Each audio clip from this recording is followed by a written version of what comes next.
Hello बच्चों, आपका इस चैनल पर स्वागत है। इस समय हम लोग कक्षा 6 की गणित पढ़ रहे हैं, जिसमें हमने अभ्यास 1 का फर्स्ट और सेकंड क्वेश्चन बता दिया है। आज हम लोग यहाँ पर पढ़ेंगे थर्ड क्वेश्चन से। तो चलो फटाफट से वीडियो स्टार्ट करते हैं। यहाँ पर देखिए, तीसरा क्वेश्चन है, निम्नांकित संख्याओं में अंकों को छांटिए। निम्नांकित संख्याओं में यहाँ पर कुछ संख्याएं दी हैं, उसमें से हमें अंकों को छांट के अलग करना है। अंक क्या होते हैं? हमारी 1 से लेकर 0 से लेकर 9 तक की जो संख्याएं होती हैं वो अंक होते हैं।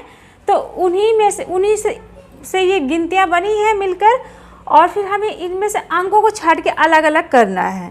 ठीक है, तो देखिए ये जो 10 है हमारा किन किन अंकों से मिलके बना है? 1 और 0 से मिलके बना है। 11 हमारा बना है 1 और 1 से मिलकर बना है। 18 1 और 8 से मिलके बना है। 0 इसमें सिर्फ एक ही अंक है 0, और 3 किससे बना है? 3 से। तो इस तरह से आपका क्वेश्चन कंप्लीट हो जाएगा। आप इस तरह से अंकों को अलग अलग छांट के लिख दीजिएगा। प्रश्न नंबर 4 है, 1 2 3 से बनने वाले 3 अंकों की सभी संख्याएं लिखिए जबकि अंकों की पुनरावृत्ति ना हो। यहाँ पर संख्या दी है 1 2 3, इनसे हमें जितने भी संख्याएं बन सकती हैं उन्हें बनाना है। तो हम चलो स्टार्ट करते बनाना। पहले तो हम लिखेंगे 1 2 3 को ही लिख देंगे 123। ठीक है, अब हम क्या करेंगे? 2 को पीछे कर देंगे और 3 को आगे कर लेंगे, तो ये हो जाएगा हमारा 132। अब हम क्या करेंगे? 2 को आगे कर लेंगे और 1 को पीछे कर देंगे। मतलब इन्हीं संख्याओं को हमें आगे पीछे करके सारी संख्याएं बनानी हैं। तो 312। अब हम आगे करेंगे 231, 321। देख रहे हैं, सब में सारी संख्या अलग अलग बन रही हैं, लेकिन हम क्या कर रहे हैं? इन्हीं संख्याओं को आगे पीछे करते जा रहे हैं। 213। ठीक है, तो ये हो गई हमारी 6 संख्याएं लगभग बन गई इन 3 संख्याओं से। प्रश्न नंबर 5 है, 0 3 5 से बनने वाली 3 अंकों की सभी संख्याएं लिखिए जबकि अंकों की पुनरावृत्ति ना हो। अब हमें इनका यूज करके संख्याएं लिखनी हैं। तो पहले हम क्या करेंगे? देखिए, 0 को आगे मत लिखिएगा, क्योंकि उसमें तब 0 का कोई उपयोग नहीं रह जाएगा। हमें इन तीनों का यूज करके ही संख्याएं लिखनी हैं। ठीक है, तो इसलिए हम क्या करेंगे? पहले लिखेंगे 305 हो गया 305। ठीक है, अब हम 0 को और पीछे ले जाते हैं तो हो जाएगा 350। अब हम क्या करेंगे? 5 को आगे कर लेंगे, 503 503, और फिर हम 0 को पीछे ले जाएंगे 50530 530। इस तरह से इन अंकों से हमारे जो है 4 संख्याएं बन गई हैं। अब हम नेक्स्ट प्रश्न देखेंगे। प्रश्न नंबर 6 है, 6705 से 4 अंकों की सबसे बड़ी एवं सबसे छोटी संख्या लिखिए। अब इन्हीं अंकों से हमें जो सबसे बड़ी संख्या जो बनती है उसे लिखना है, और फिर इन्हीं अंकों से हम यूज करके हमें जो सबसे छोटी संख्या मिलती है उसको लिखना है। ठीक है, 6 7 0 और 5। तो जब भी हमें बड़ी संख्या लिखनी होती है तो हम सबसे पहले इन अंकों में देखेंगे कि सबसे बड़ा कौन है। 7, फिर उसके बाद 6, उसके बाद 5 0। ये इस अंकों से बनने वाली सबसे बड़ी संख्या हो गई।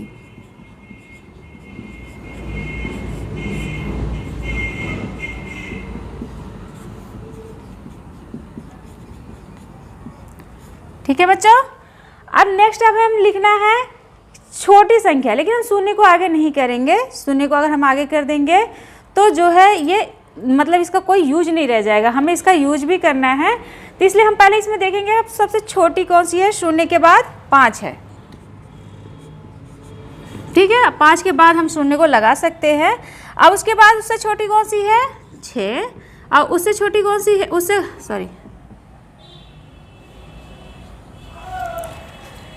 अब इन अंकों में हम देखेंगे सबसे छोटी संख्या कौन सी है, अंक कौन सा है।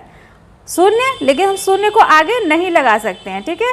इससे इसका यूज खत्म हो जाएगा और हमें इसका उपयोग करना है। तो हम इसके बाद जो सबसे छोटी है वो क्या है, 5, 5 को लिख देंगे। 5 के बाद हम शून्य लगा सकते हैं।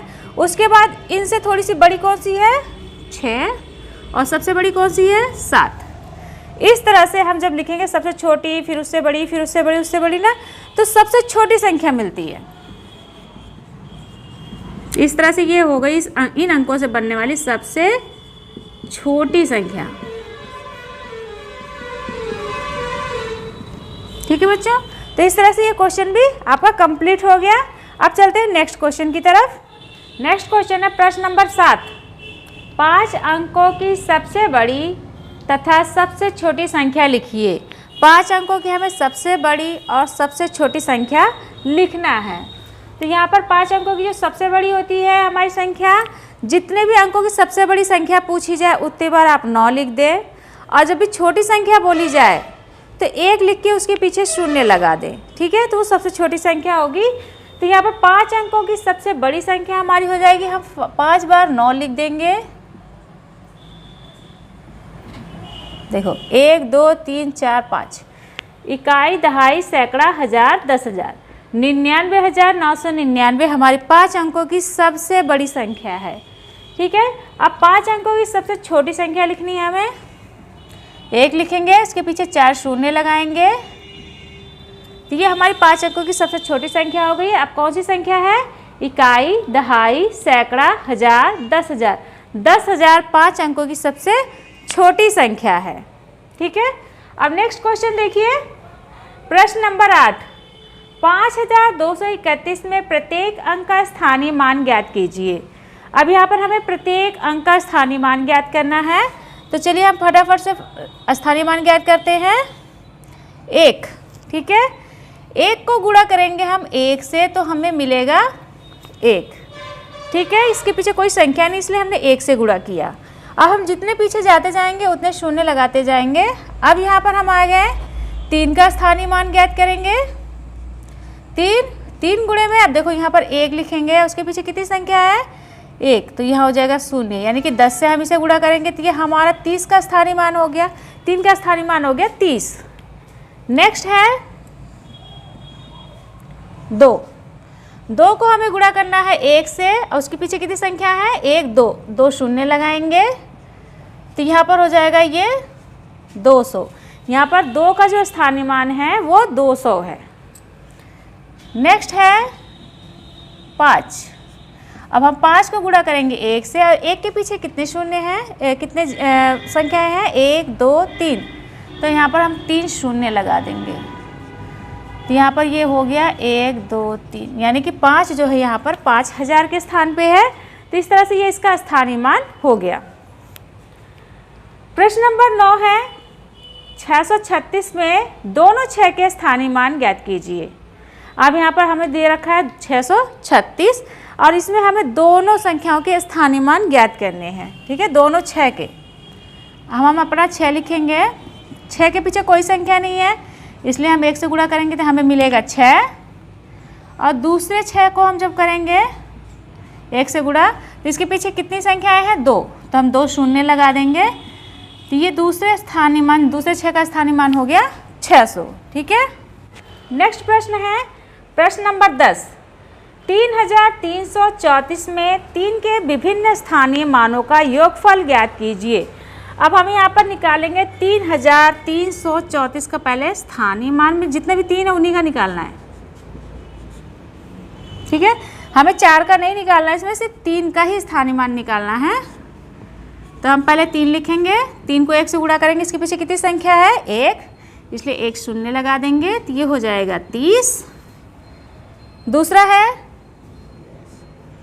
3, इसको गुणा करेंगे 1 से, तो इसके पीछे कितनी संख्या है, 1 2, तो हम यहाँ पे 2 शून्य लगा देंगे तो ये हो गया हमारा 300। नेक्स्ट है 3 गुणे 1, और इनके पीछे कितनी संख्या है, 1 2 3, इसलिए हम यहाँ पे 3 शून्य लगा देंगे तो ये हो जाएगा हमारा 3,000। अब ये जो हमें मिला है इसी को हमें जोड़ना भी है, इसी का योगफल ज्ञात करना है। तो हम पहले लिख देंगे 3000, फिर लिख देंगे 300 और फिर लिख देंगे 30। अब इनको जोड़ लीजिए। ऊपर से भी लिख सकते हो आप, नीचे से भी लिख सकते हो, जैसे भी लिखोगे सेम जोड़ने पर आएगा। तो यहाँ हो गया 0, ये हो गया 3, ये भी हो गया 3 और ये हो गया 3। ये इसका योगफल है।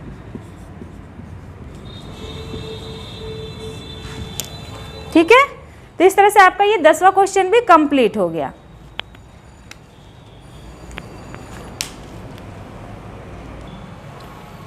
तो बच्चों नेक्स्ट प्रश्न है प्रश्न नंबर 11।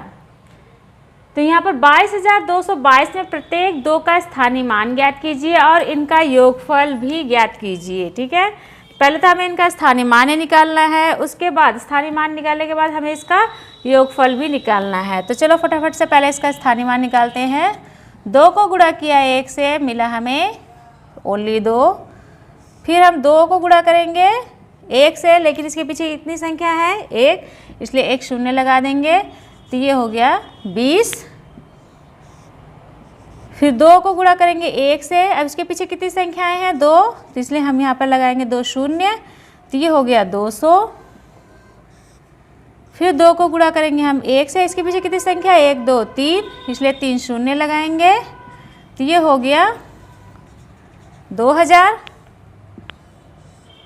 अब इसके पीछे 1 से गुणा करेंगे, इसके पीछे कितनी संख्या है 1 2 3 4, 4 0 लगाएंगे। तो ये हो गया हमारा 20,000। अब इनको हमें जोड़ना भी है ना, तो स्टार्ट करते हैं। पहले 2 लिखेंगे, फिर 20, फिर 200, फिर 2000, फिर 20,000। अब इनको जोड़ लीजिए। इसके नीचे भी सब शून्य है, 2 2 2 और 2। यह इसका योगफल जो वो स्टार्टिंग में था वही फिर हमें मिल जाएगा। ठीक है, तो ये हो गया हमारा ये सवाल भी कंप्लीट। प्रश्न नंबर 12 है 545 में प्रयुक्त प्रथम 5 तथा द्वितीय 5 के स्थानीय मानों का अंतर ज्ञात कीजिए। अब यहाँ पर हम पहले 5 का स्थानीय मान निकालेंगे, उसके बाद अंतर यानी कि घटाना है हमें इसमें। ठीक है, 5 गुणे में 1 हो गया 5। अब द्वितीय 5 का निकालें, 5 गुणे 1। अब 5 के पीछे कितनी संख्या है 1 2, तो 2 से हम इसे गुणा कर लेंगे, 2 0 से यानी 100 से। तो ये हो गया 500। अब इसका अंतर ज्ञात करना है हमें।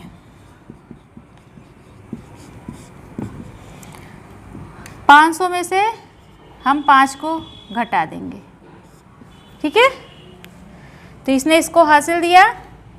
10 में से 5 गया 5, यहाँ 9 और यहाँ 4। कितना बचा अंतर 495। ठीक है, तो यही इसका आंसर है। तो यह इस तरह से हमारा ये अभ्यास कंप्लीट हो गया।